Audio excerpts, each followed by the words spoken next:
Aqui é o Luça do 2TDSPJ, iniciando o processo da criação da máquina virtual. O primeiro processo que você precisa ter é o Oracle VirtualBox, que foi o aplicativo especificado para a criação da máquina virtual, a instalação da ISO, no caso a ISO que está sendo utilizada nesse trabalho é a ISO do Windows 10. O processo de instalação para ela é relativamente bem simples. Abra um navegador de sua preferência qualquer. Basta digitar download ISO Windows 10. No caso, o site da Microsoft oficial foi utilizado. Caso você esteja utilizando o Windows 11 ou talvez algum outro sistema operacional, o site da Microsoft ele permite que você baixe o arquivo ISO direto, sem precisar instalar o Media Creation Tool, que é meio que um aplicativozinho que vai depois baixar a ISO. Como no caso eu estou no Windows 10 e quero baixar o ISO do Windows 10, eu não consigo baixar o arquivo da ISO diretamente, né? No caso eu clicaria em mais opções de download e aqui estaria a ISO, caso eu não estivesse no Windows 10, mas não é o caso. Então, para baixar essa ISO, basta clicar em baixar a ferramenta agora, né? Vou fazer o download e cria esse aplicativozinho aqui, ó, Media Creation Tool. Quando você executa esse aplicativo da Media Creation Tool, né, tem que autorizar aquela ação dele pelo firewall, vai fazer alguns preparativos e você vai ter que tomar algumas tomadas de decisão sobre aonde fazer download da ISO e etc. Vou fazer os passos até um certo ponto, né, eu já tenho a ISO já instalada, então não preciso instalar ela de novo, mas é rápido, em uns 5, 10 minutos, depois de selecionar todas as opções, selecionar o diretório aonde você quer instalar essa ISO, você já tem o arquivinho pronto dela para usar na máquina virtual.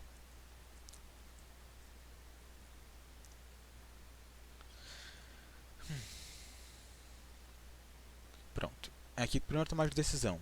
Atualizar este computador agora seria feito só se você fosse instalar na máquina física que você está usando no momento, que não é o nosso caso, então selecione criar mídia de instalação. Não necessariamente precisa ter um pendrive ou um DVD, você pode só gerar um arquivo ISO dentro de um diretório. A versão instalada do Windows é a de 64 bits. Aqui está selecionado para usar as opções recomendadas para o computador, mas dependendo da potência do computador de cada um, a arquitetura de 64 bits pode não estar disponível. E essa pessoa pode acabar tendo que instalar a versão de 32 bits. Ou, se a versão do Oracle VirtualBox também estiver desatualizada, pode acontecer de não conseguir instalar a versão de 64 bits. Mas isso já é um caso à parte. Aqui você escolhe Arquivo ISO, Avançar, e escolhe o diretório que você quiser instalar no seu computador à vontade. Não vou fazer esse processo porque, como eu disse, eu já tenho a ISO instalada. Mas são só esses passos que você precisa percorrer para baixar o arquivo da ISO. Nos slides, tanto o link quanto o arquivo serão enviados juntos da ISO. Então você abre aqui o Oracle VirtualBox. Aqui estão as máquinas já criadas, mas criaremos uma do zero agora. Clique em Novo, dê um nome para a máquina virtual que está sendo criada, no caso,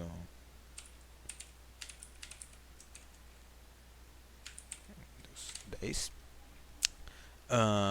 Aqui você pode selecionar o diretório de onde ele está sendo criado. Não recomendo que você mude a pasta de instalação padrão, porque é ali que todas as suas máquinas virtuais estão, e é por onde o VirtualBox consegue reconhecer os arquivos dela. A imagem de ISO você não precisa selecionar agora. Basta ter aqui o tipo como Microsoft Windows e a versão como Windows 10 de 64 bits. Clique em Próximo. Aqui você seleciona a memória RAM disponível para essa máquina virtual e os processadores que essa máquina utilizará. É importante lembrar que essa memória, esses processadores, são os mesmos do seu computador físico que você está utilizando. Então, essas configurações da máquina virtual que eu vou criar agora podem não se aplicar ao computador de todo mundo, né? Eu tenho 32 GB de RAM, então se, por exemplo, eu colocasse, sei lá, 12 GB de RAM aqui, se a pessoa tiver menos que isso de RAM, né, ela não vai conseguir rodar essa máquina virtual apropriadamente, então ela vai precisar entrar nas configurações e diminuir essa quantidade de RAM. Mas como eu tenho aqui disponível, vou criar a máquina virtual com esses recursos. O mesmo vale para o número de processadores. É ideal sempre colocar nessa parte verde ainda aqui de baixo e não extrapolar isso, principalmente na parte de processadores, porque você tem os processadores físicos, que no caso são esses verdinhos, e você tem os processadores lógicos, né, que são os digitais, que são aqui os vermelhos. Então é importante tentar deixar dentro dessa barra verde. Clique em próximo. Criação de um novo disco virtual, né, a VDI. O recomendado no sistema operacional é de 50 GB, mas eu vou aumentar só um pouquinho por causa do download do banco de dados e do Java. Então, deixar 60, mas pode criar com 50, não tem tanta diferença, mas para dar uma folga na máquina virtual mesmo. E o importante dessa opção estar destacada é que o disco, ele sendo criado de forma virtual, ele consegue se alocar em um espaço um pouquinho maior caso ele precise, diferente do disco rígido virtual que vai ficar com aquele tamanho fixo ali, né? Então, colocou aqui os 50 ou 60 GB. Próximo. Aqui é o sumário de tudo que você configurou até agora, né? Então, o nome, onde é que a máquina está instalada, o tipo do sistema operacional, o que você selecionou para ela de hardware, etc. Clique em finalizar e vocês conseguem ver que agora criou aqui a máquina virtual, só que ela ainda não está pronta. Clica com o botão direito em cima dela. Posteriormente, tanto aqui em configurações como aqui em cima em configurações, dá no mesmo lugar. Com as configurações abertas, a gente tem que mexer algumas coisinhas. Primeiro, é importante lembrar que a máquina virtual, quando ela é criada, ela é como um computador dentro do seu computador. Então, para ter uma porta de comunicação nessa relação entre as duas máquinas, que é a relação de host e guest que é comentada, tem que vir aqui em avançado, na área de transferência compartilhada, habilite a opção bidirecional, a mesma coisa para arrastar e soltar, habilite bidirecional. Isso vai permitir que você copie e cole e transfira arquivos entre a sua máquina virtual e o seu computador físico, o que é muito útil para diversos comandos. Descrição não é o ideal caso seja uma máquina de trabalho, mas caso você queira de forma um pouco mais prática, você consegue colocar aqui alguns valores para essa máquina, por exemplo, logins e senhas de coisas fáceis, etc. Sistema. Aqui você tem as configurações da memória RAM de novo, né? A ordem de boot, vamos tirar o disquete, porque acredito que ninguém hoje em dia tem um computador com um leitor de disquete em casa. Deixa apenas o óptico, que são a leitura digital de arquivos, e o disco rígido, né? Aqui não precisa de mais nenhuma configuração. Processadores também não precisam de nenhuma configuração. O mesmo vale para a aceleração. Partindo para monitor, em memória de vídeo é interessante você deixar com pelo menos 96 MB, né? Porque é isso aqui que permite que a máquina virtual consiga dar vídeo, né? Consiga ver e interagir com a máquina virtual. Armazenamento, aqui é importante. Agora é o processo de instalação da ISO, né? Vocês vão clicar aqui no disco vazio, que não tem nenhuma mídia selecionada, clicar nesse disco azul aqui na direita e escolher uma imagem de disco, né? Clica aqui. E aí vocês vão no arquivo ISO instalado posteriormente. No caso, é essa pastinha aqui do Windows que eu tenho no meu computador. Abrir. Pronto. Ele já está aqui, já concluiu o tamanho de 4.30 GB, né? Mas não clique em OK ainda. A ISO está aqui, mas ainda não foi instalada. Uma única configuração que tem que ser feita antes é aqui em rede, né? A gente vai mudar a conexão de NAT para placa em modo bridge. E aqui, caso você tenha mais um adaptador de rede, selecione o melhor no seu caso. Agora, com o adaptador registrado, clique em OK e iniciar a máquina virtual. Com essas configurações feitas, o processo da configuração na máquina virtual já se encerrou, né? Agora, com a máquina iniciada, será feito o processo de instalação da ISO do Windows 10. Então, todo o processo de selecionar a linguagem do Windows, a região do Windows, os serviços que o Windows tem a oferecer, a ativação do Windows, todos esses processos são feitos assim que você iniciar a sua máquina virtual. No caso, agora. Já apareceu aqui a janela, instalação do Windows, idioma instalar português, formato de hora moeda português Brasil e teclado ao método de entrada português ABNT. Né? Isso aqui já veio pré-configurado. Se você baixou bonitinho do site da Microsoft em português, é muito provável que essas configurações já venham prontas também. Clique em avançar e instalar agora.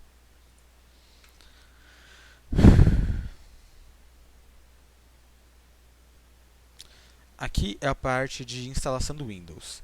Caso a pessoa, o usuário, já tenha uma chave de ativação do Windows, basta ele inserir a chave de ativação aqui nesse campo e clicar em avançar. Como no caso também vou mostrar o processo de ativação do Windows, eu vou clicar em não tenho a chave do produto. Aqui tem que ser selecionada o tipo do sistema operacional, né? Muda muita pouca coisa entre eles, é praticamente algumas funções a mais ou a menos entre a versão Pro, Education e Home Single Language, né? No caso a gente vai escolher o Pro e avançar. O termo de licença do Windows, né, tem que aceitar, não há uma segunda alternativa. E aqui tem que ser selecionada a opção personalizada, instalar apenas o Windows. Porque esta versão aqui de cima é apenas para você atualizar o Windows já existente, que não é o nosso caso. É a nossa primeira instalação a partir da ISO. Então, selecione a opção personalizada. Este espaço é o espaço de disco alocado lá na criação da máquina virtual, aquele VDI, e só ele estará disponível aqui. Né? Normalmente, se fosse feito a instalação por uma ISO em um computador normal, seria muito comum a gente ter um pendrive aqui, né? Uma unidade removível aqui com uma ISO. Mas como a gente não precisa, que a gente colocou a ISO de forma virtual, é só deixar esse espaço aqui alocado e avançar.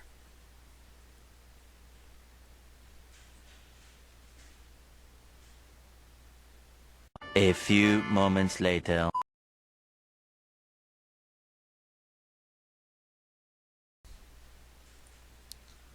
Instalação concluída, o Windows tem que ser reiniciado.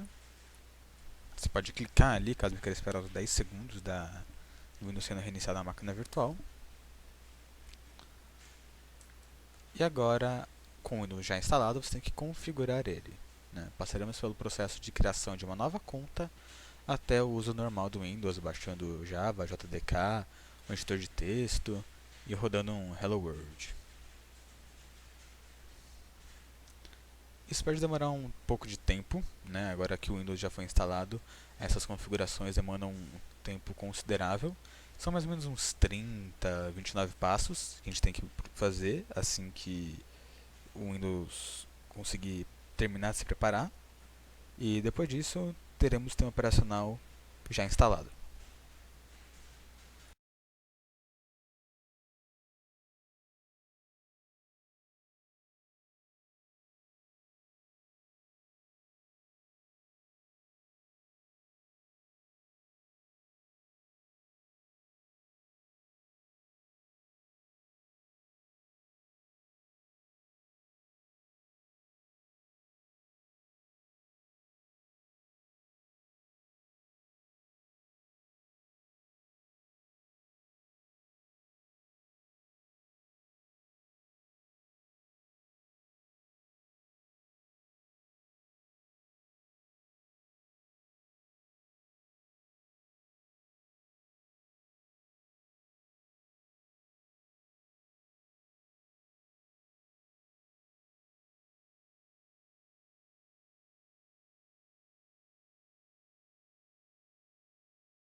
Bem, configurações do Windows feita, né? Vamos começar com a seleção da região. No caso, estamos no Brasil, então selecionamos o Brasil. Sim.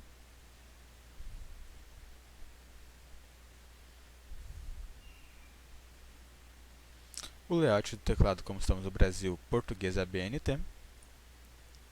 Caso queira adicionar um segundo layout de teclado, né, outra linguagem para você teclar, só clicar em adicionar outro layout e vai aparecer o mesmo menu para você escolher e você seleciona o segundo layout da sua escolha.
Nessa etapa, o ideal, caso fosse feita a instalação para uma empresa, como o caso de uso apresentado para a empresa de Engine, o ideal seria usar uma conta para uma organização, como a conta que a FIAP fornece para os alunos, né, que é o RM 93057, por exemplo, no meu caso, @fiap.com.br. Como nós não temos um domínio de empresa que paga pelo serviço da Microsoft para fazer a instalação empresarial, né, vamos configurar para uso pessoal. Próximo. Neste caso, se você tiver um e-mail disponível para a criação da sua conta, basta colocar ele aqui, né, um e-mail que já esteja vinculado a uma conta da Microsoft, dá para colocar ele aqui. Caso você não tenha, tem que clicar em criar conta. Você vai ter que ter um e-mail já previamente, esse e-mail será utilizado para a criação de uma conta da Microsoft. E a partir da criação da conta da Microsoft, você também consegue usar um telefone, apesar de não ser o recomendado, né? Você vai criar a conta da Microsoft inserindo esses valores. Como eu já tenho um e-mail usado para teste de máquinas virtuais, eu vou utilizar ele. Mas a etapa para a criação de uma conta nova está nos slides, caso seja necessário.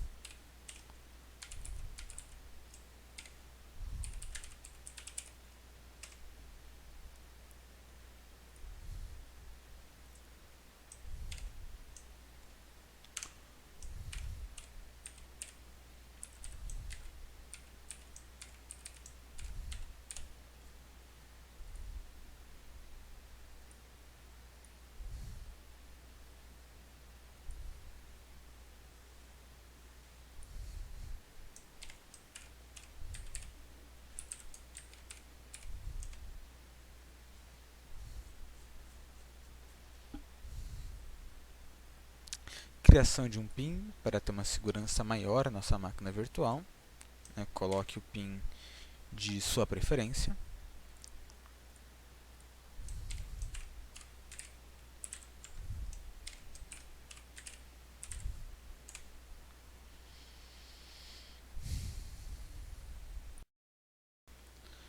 Essa etapa ela é relativamente inútil barra pessoal, porque deve ter em mente que você está criando uma máquina virtual, não é um computador de fato ou um notebook. Porém, não possuo certeza se, caso você esteja criando essa máquina virtual em um notebook, a localização usada na máquina virtual conseguirá refletir a localização do seu notebook, caso você perca ele, etc. No caso da instalação, inclusive o caso dos slides, eu optei por não nas etapas de localização. Não só porque estou em um computador de gabinete, mas também por não ter a certeza da funcionalidade da localização dentro do Oracle VirtualBox. A etapa de diagnóstico, selecionamos os dados diagnósticos necessários, não só porque a outra etapa é um pouco mais invasiva, mas porque certos aplicativos um pouco mais específicos podem ter problemas com alguns testes que a Microsoft roda, pode crashar alguns aplicativos, etc. Então é bom evitar. Em relação à aprimoração da escrita e da digitação, também selecione a não ser que a pessoa vá utilizar uma mesa digitalizadora, não é o ideal. Experiências personalizadas é algo muito pessoal, mas novamente selecionamos não, já que é uma máquina de trabalho, então anúncios, como nessa etapa também, não são o foco. Personalizar a experiência também é opcional, você pode só ignorar essa etapa, mas no caso da instalação selecionamos criatividade e negócios, por exemplo, já que isso vai permitir, nas próximas etapas, tanto usar a tecnologia do Android dentro do Windows 10, como os aplicativos da Microsoft 365 de graça, fora da assinatura.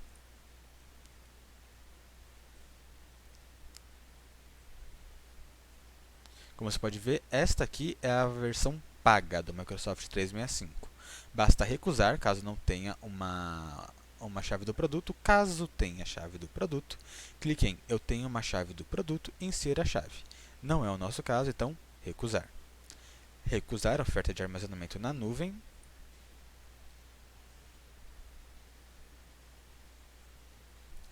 Cortana novamente é pessoal, né? Ela é uma assistente que vai ficar ali dentro do seu sistema operacional, que você consegue usar até microfone para comunicar com ela. Não é o caso da nossa instalação, então clicamos em agora não.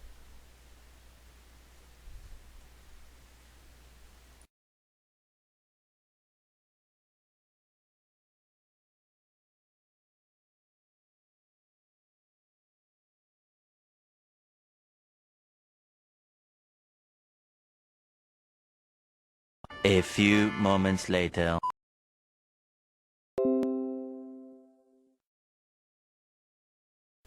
Pronto, todas as etapas foram concluídas e agora o sistema operacional foi instalado com sucesso, né?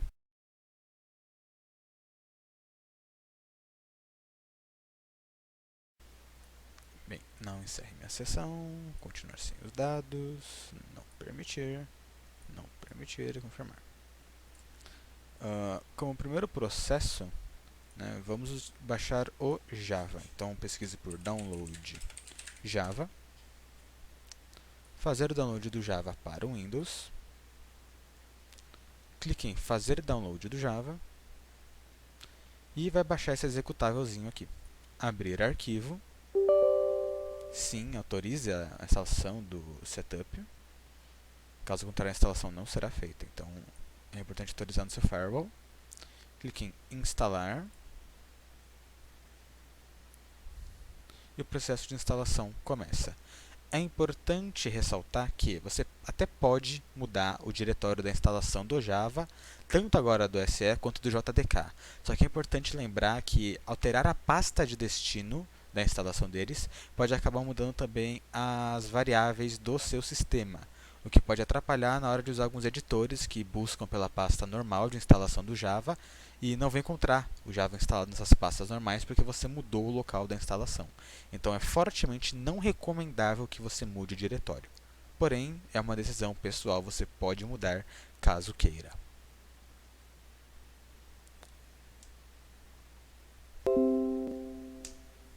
Prontinho, a instalação do Java foi feita com êxito. Fechar. Aqui carregou que essa conta foi utilizada já em um teste, então ele puxou exatamente o que eu tinha feito na outra máquina virtual, mas vamos fazer o processo do zero aqui. Com o Java instalado, precisamos agora do JDK, que é o Development Kit do Java. No caso, vamos instalar o Java 17, pelo fato de que ele tende a ser mais compatível com os diversos bancos de dados.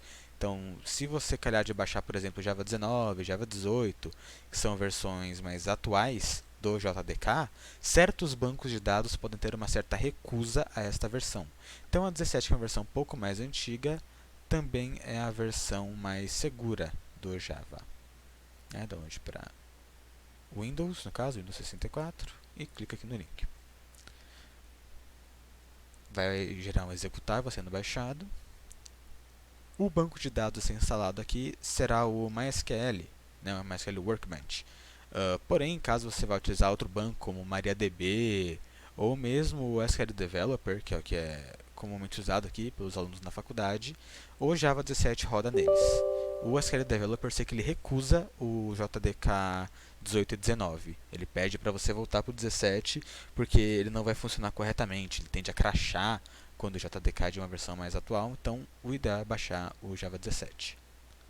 Pode acontecer, se você tiver uma boa conexão à internet, que o tempo da instalação do Java do JDK e o SE seja tão curto que a primeira mensagem aqui seja um erro do Java, falando que você já está baixando o Java, que já está um download em andamento do outro Java e que você tem que esperar aquele download terminar para começar esse. Aqui não foi o caso, mas só avisando que essa tela de erro pode acontecer e é normal.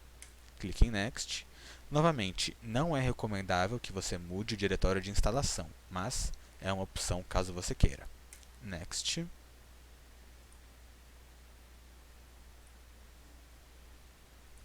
Enquanto vai baixando o Java, já prepara o próximo download, que será o do VS Code.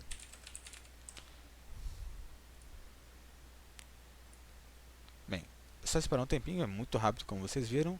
Só clicar em Close e o seu Java JDK já está pronto. Então, digitem pelo VS Code, entrem aqui no site do code.visualstudio.com e selecionem o download na versão do Windows.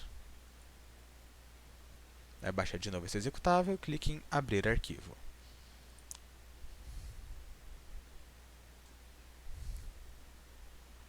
Aceite o acordo, próximo. Novamente, você pode mudar o local da instalação. O VS Code não faz tanto problema assim, mudar o diretório da instalação, mas novamente não é recomendável, mas caso precise, não tem tanto problema quanto do Java. Próximo.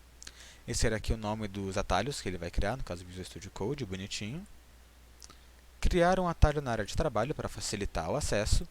É importante que você verifique se esse adicione em path e registre o code como editor para tipos de arquivos suportados, para que você possa usar normalmente o VS Code. O arquivo path é uma variável do sistema que vai permitir que o VS Code acesse arquivos dentro do seu computador em certos diretórios, e o registro do aplicativo como um editor é muito bom caso você queira mexer com certas formatações de arquivo. Então, dependendo do que você vai trabalhar com, né, é ideal que você tenha essa opção habilitada. Clique em continuar.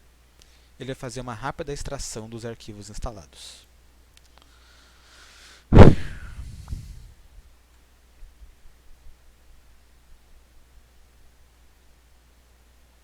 Pronto, iniciar o Visual Studio Code. Agora temos o nosso editor, porém ele ainda não está pronto para que você programe em qualquer linguagem. Como foi instalado o Java, temos que vir aqui na parte de extensões e buscar por Java. E baixar esse carinha aqui, ó, Extension Pack for Java. Essa extensão aqui vai baixar essas outras aqui de baixo e ela vai dar uma base relativamente ok para o Java, né? Certas bibliotecas ou arquiteturas, como Spring, por exemplo, entre outras, Spring Boot, entre outras, elas não serão instaladas. No caso, você já vê até aqui embaixo, ó, Spring Initializer, Java Support, etc. Essa instalação aqui de cima, Extension Pack, já baixa Maven e algumas outras mais utilizadas, mas algumas coisas um pouco mais específicas ou mais trabalhosas, ele não faz o download. Você tem que colocar aqui Java ou o nome, né, da arquitetura que você busca, no caso aqui o Spring como exemplo, e aí você baixa essa extensão e ele vai reiniciar automaticamente aqui o VS Code já com aquela instalação concluída. Com as extensões do Java baixadas, você pode tanto clicar Open Folder e abrir uma pasta que você criou, né, um diretório que você criou aqui na máquina virtual, ou clicar em Create Java Project, caso você queira criar direto o projeto do Java, que é o nosso caso. Como você pode ver, ó, o próprio VS Code sugere certas formatações, ó, Maven, Gradle, Spring Boot, Quarkus, MicroProfile, mas como é só um teste básico para ver que a instalação do Java funcionou, vamos fazer um Hello World normal. Então, só um No Build Tools é necessário. Ele vai pedir para você criar um diretório para você guardar esse projeto. Então, vamos aqui em área de trabalho, por exemplo. Clicar com o botão direito, né? Essa aqui foi que ele pegou da outra máquina virtual. Faremos um novo. Projeto Java. Dar Enter. E selecionar esse diretório como local do nosso projeto. Com o diretório selecionado, ele vai pedir para você nomear esse projeto. Então, vamos nomear, por exemplo, Hello World. Enter. Ele automaticamente atualiza a tela para você. Ele vai pedir, você confia no local que esse projeto está sendo executado como confiável? No caso, essa máquina virtual, então, coloque que você confia nesse ambiente de trabalho. Né? Ele já criou a infraestrutura básica de Java aqui, ó, já tem um app Java, já tem até um sistema de println aqui, ó, Hello World. Se você rodar, né, ele vai iniciar o debugger.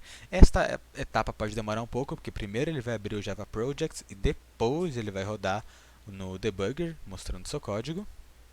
Ó, como é a primeira vez que a gente está rodando o Java, o seu firewall vai parar ele, mas pode permitir o acesso, que isso é só o editor do Java normal.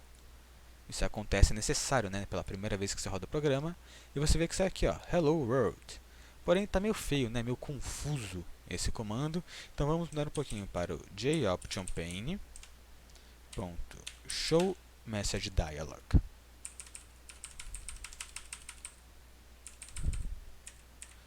Tira todas as variáveis aqui de dentro, deixa o null, e imprima Hello World. Ctrl S para salvar o seu projeto e rode ele de novo. Pronto, mensagem Hello World. Bonitinho, Java já funcionando. Pode parar a sua aplicação aqui. Pode fechar o VS Code, seu Java já está funcionando, seu VS Code já está apto a trabalhar com Java. Agora, para a etapa do banco de dados. No caso, o banco de dados será instalado o MySQL. O projeto de teste foi executado com um SQL Server, na realidade. Porém, o site da Oracle estava em manutenção, então eu troquei para o MySQL. Até mudei inclusive nos slides para o MySQL. No caso, vamos aqui em MySQL Community Downloads, né, download gratuito, MySQL Installer for Windows. Baixa essa versão aqui de 437 MB. Download. Ele vai te pedir para fazer login com uma conta da Oracle. Como o site da Oracle da criação da conta ele está em manutenção, não será exibido aqui na gravação como criar a conta da Oracle, né? Mas é uma etapa bem simples, basta ter um e-mail, ele vai pedir seus dados reais, nome completo, etc. Se você é um professor, você é um profissional da área, se você é um estudante, você fornece esses dados e cria a sua conta muito rapidamente. Como estamos com o site de manutenção, vou usar minha conta pessoal da Oracle para fazer o download, né, porque não tem como mostrar o processo da criação da conta, como foi mencionado anteriormente.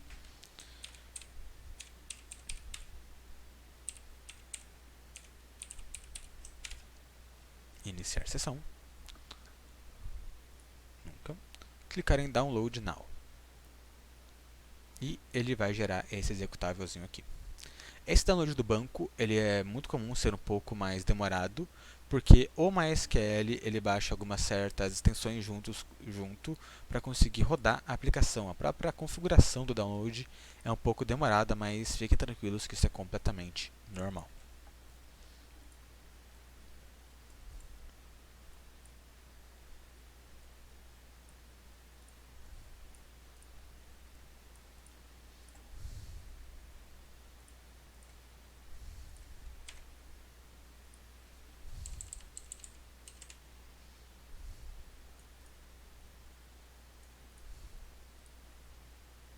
Bem, download aqui terminou. Abrir arquivo.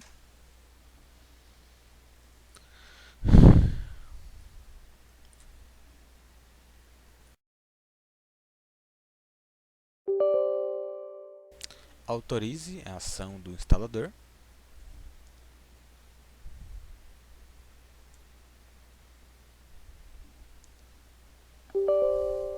Autorize novamente.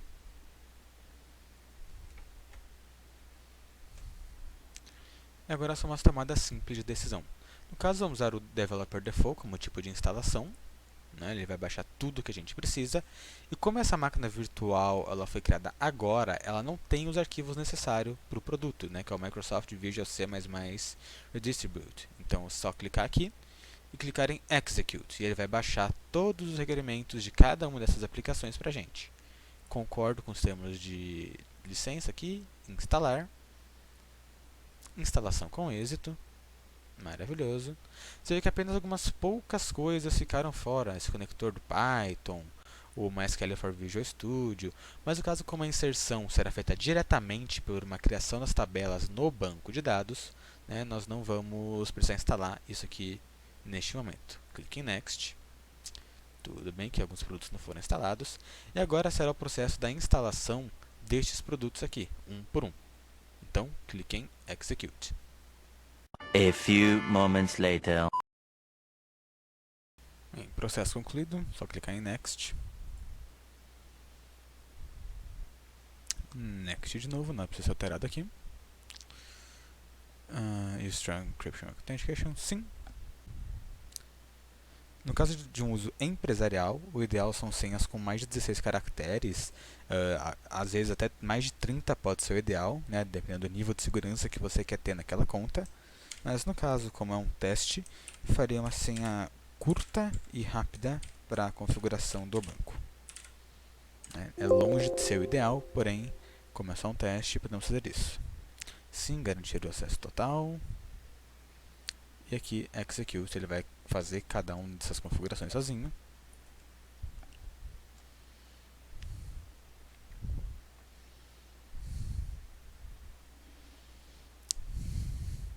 Pronto, só clicar em Finish. Next para mais configuração.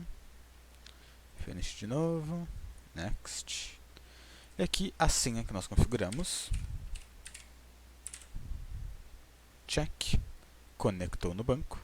E Next. Execute para terminar mais algumas configurações finais.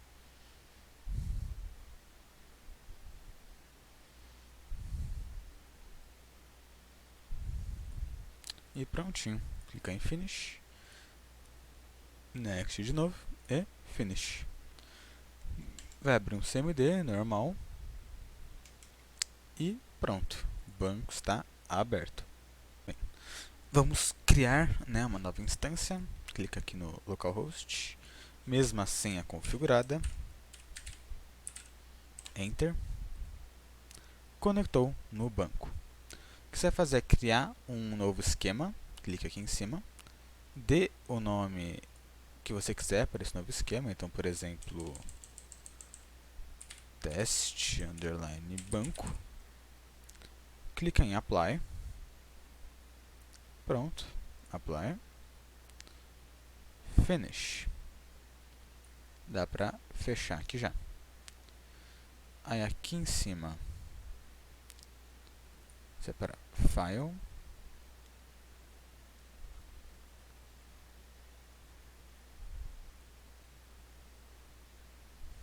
Aqui Database, né? Cadê? Connect to Database. Ele vai te pedir qual é o esquema, no caso foi banco, teste underline banco, né? Teste underline banco. Ok. Ele vai pedir sua senha novamente. E prontinho. Aqui você tem a conexão feita com base naquele novo esquema que você tinha feito. Então, vamos criar uma tabela para testar se as configurações foram feitas direito. tbsgc underline aluno.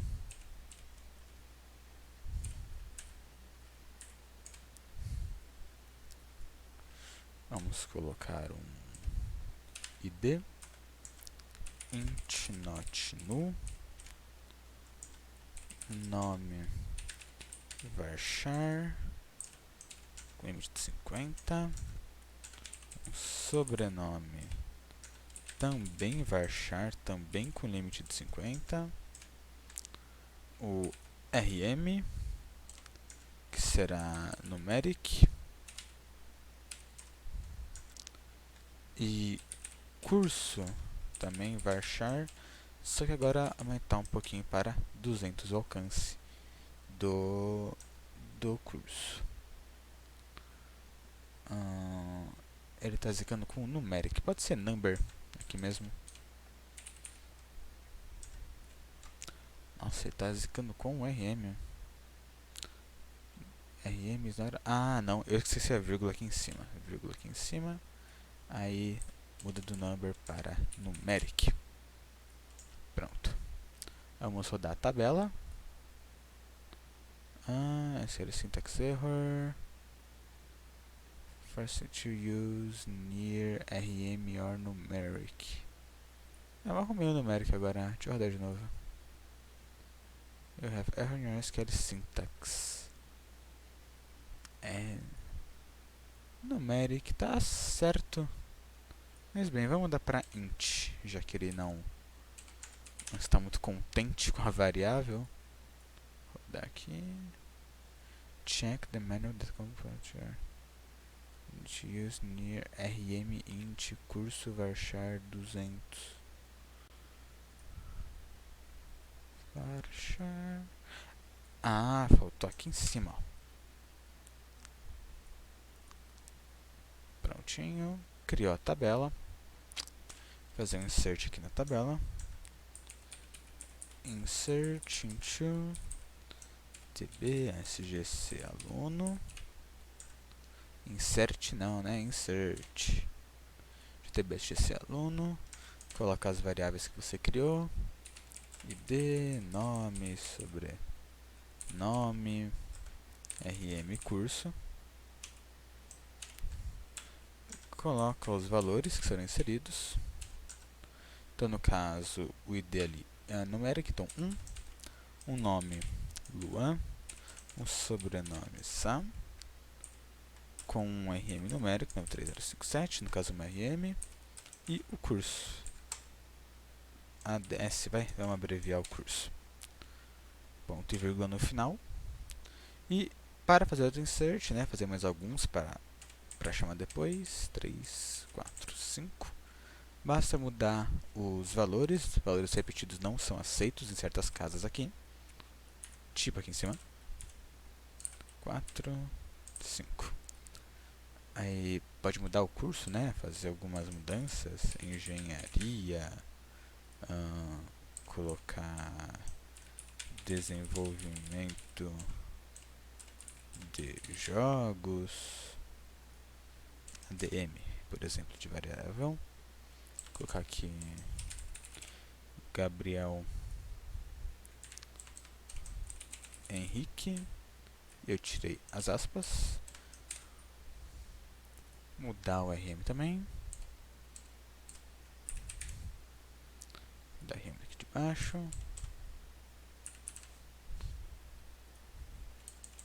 Aqui. E aqui.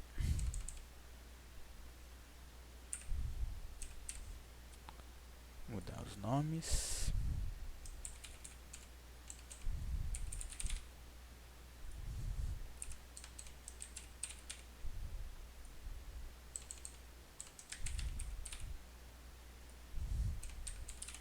Interessante.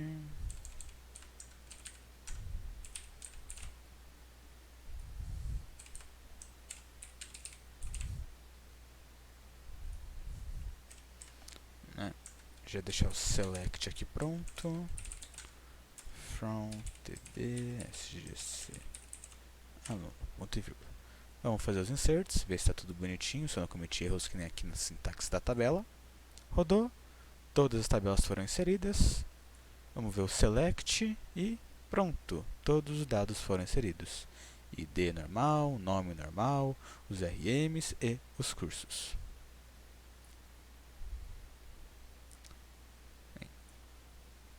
Com os requisitos de aplicações já feitos, basta a gente terminar com o processo de ativação do Windows que eu havia comentado anteriormente, né? Independente de qual versão você escolheu, né? A gente vai conseguir ativar agora. O único comando que eu peguei aqui rapidinho é essa barra vertical aqui do teclado, porque apesar de estar com o teclado padrão ABNT, o meu teclado físico aqui, né, é um Mars RGB da HyperX, ele está com padrão americano. Então eu não tenho no meu teclado o botão da barra que eu consigo usar aqui. Vem aqui na barra de pesquisa do Windows e pesquise por PowerShell. Execute o Windows PowerShell. Você vai usar o seguinte comando aqui: irm https massgrave.dev/get a barra e iex e vai dar enter. A requisição será feita lá no site. Permita que o processamento seja feito. Pronto, abriu o programa, clique em 1 e ele vai começar a ativação do seu Windows.